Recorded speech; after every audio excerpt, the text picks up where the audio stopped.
Hi, this is Matt with PreSonus, and today we're going to quickly go over the methods you can use to update any StudioLive Series 3 console. We're going to start with SD card update first. So what you'll want to do first is log into your PreSonus account and download the latest firmware available for the mixer.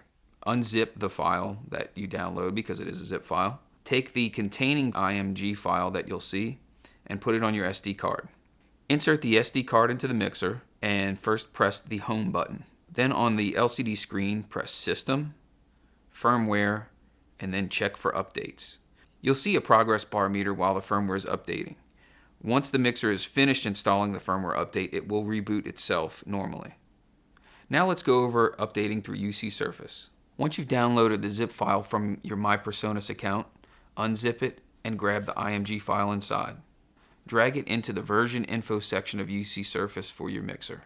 You can watch the progress bar on your mixer as it updates. Additionally, you can use USB connection to UC Surface, or if your computer has an internet connection and you don't have the firmware file, it can go online to your PreSonus account and grab it for you. For further information, go to the link in the description or to PreSonus.com.